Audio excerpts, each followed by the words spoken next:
Hello everybody and welcome to Suburban Dad's Wilderness Survival. Today I want to talk to you about the absolute perfect survival fire kit.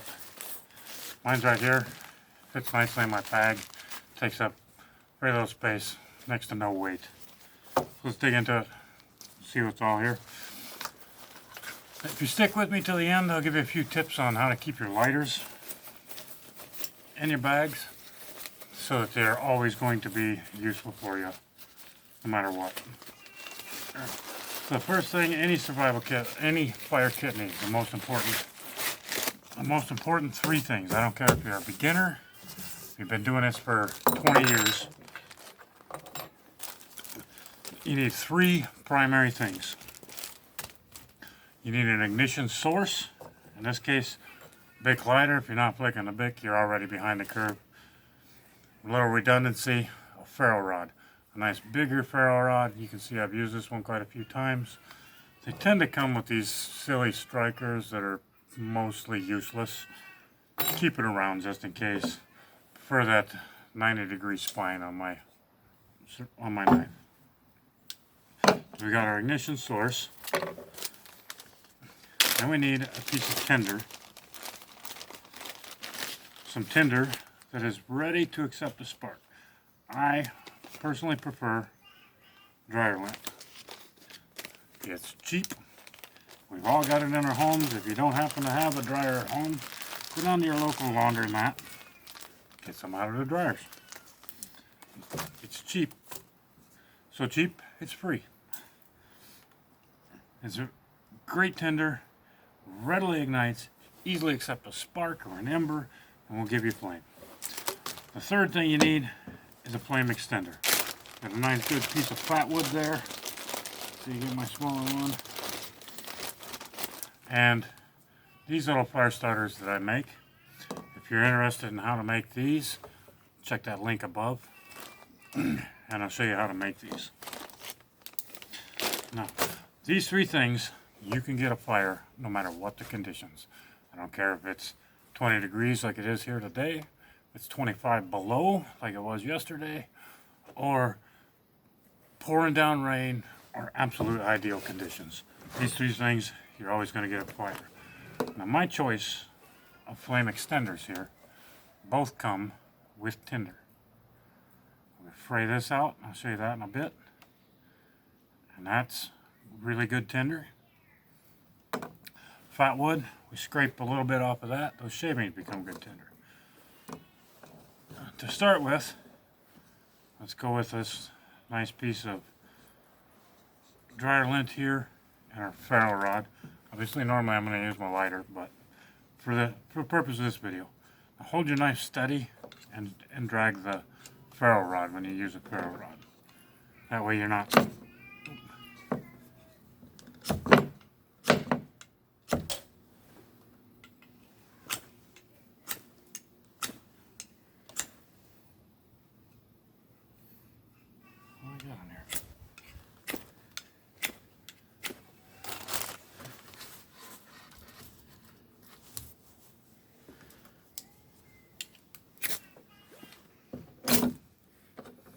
There we go. We've already got ignition. That's how easy dryer lint starts. So you see, I had a little bit of issue with that. Not 100% sure why. But that happens from time to time. That's why I like dryer lint. And that stuff ignites really easy. Nothing to it. Now, for fat wood, we'll go back to my good knife here. You just run that 90-degree spine. Let's shove a nice pile of shavings.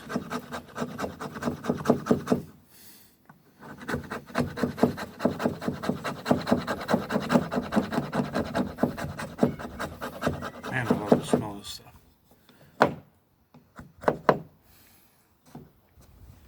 Alright, we're going to set that aside. Firewood is a fire extender, sir. Or flame extender. Also, really good tinder. Back to this one. Is it?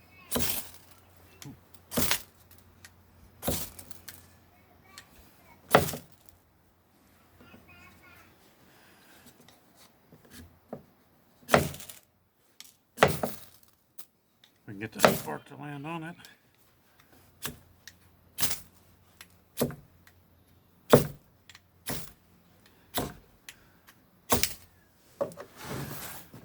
So beating my knuckles to death here. There we go.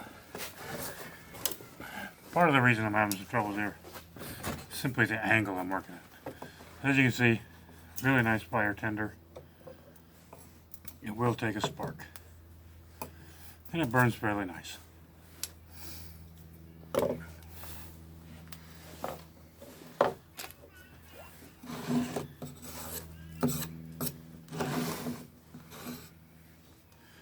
Alright, and now the one I make.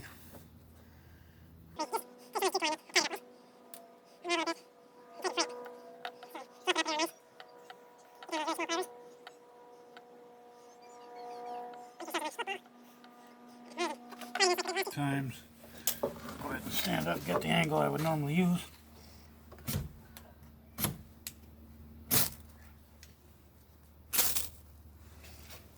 And there we go.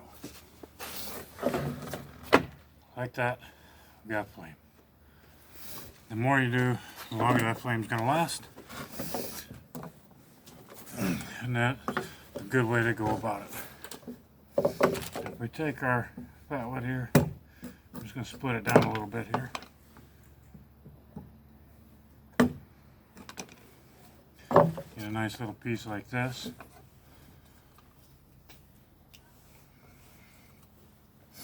Take that fat wood and I'm going to go to lighter now.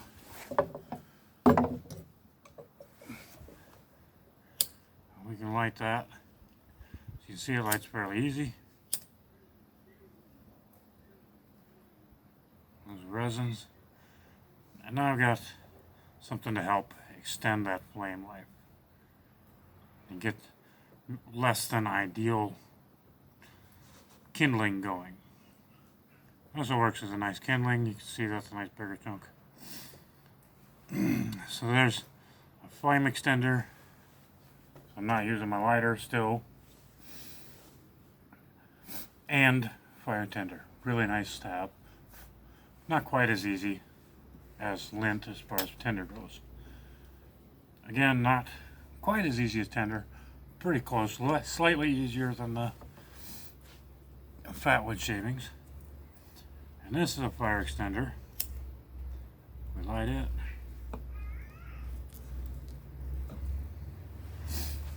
Set that in our fire and we start to build on our kindling around it, our smalls, and work our way up. This is going to burn plenty long enough to get just about anything going. Same with the fat wood.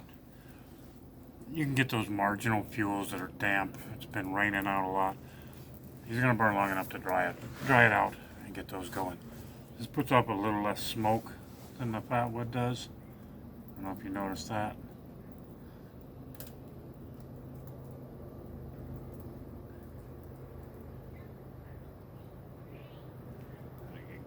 Get those resins going.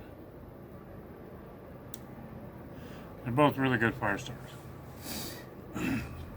That makes up the absolute perfect fire starting kit.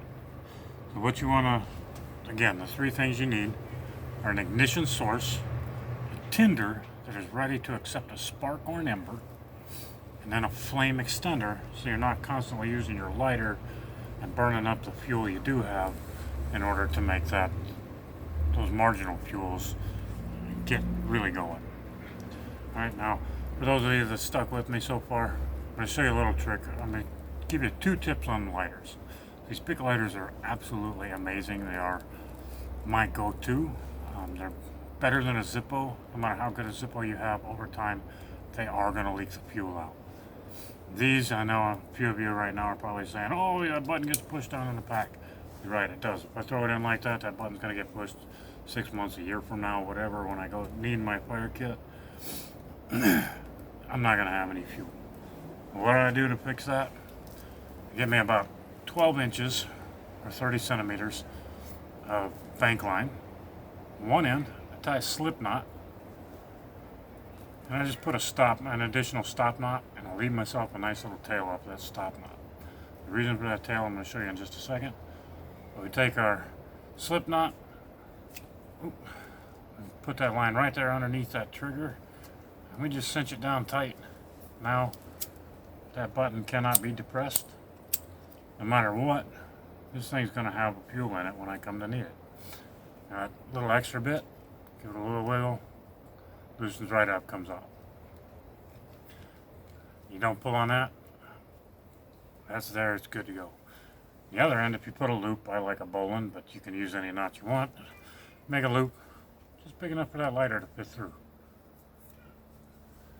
Now, with that nice little link of the line, I can take a buttonhole, or in this case my zipper, take my lighter, slide it through, sometimes this is easier to do.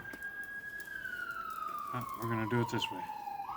So I made my loop a little small, run the loop through, pull that in snug, put my lighter back on, cinch it down.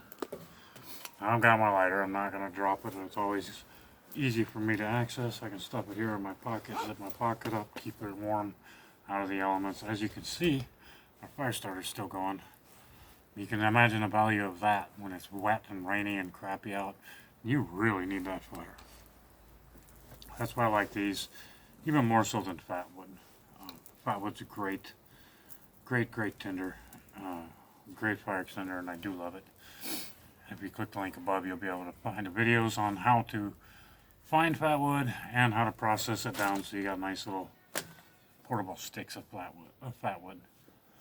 This is Suburban Dad. Thank you for joining me. If you like what I'm doing, please click that like button and subscribe below.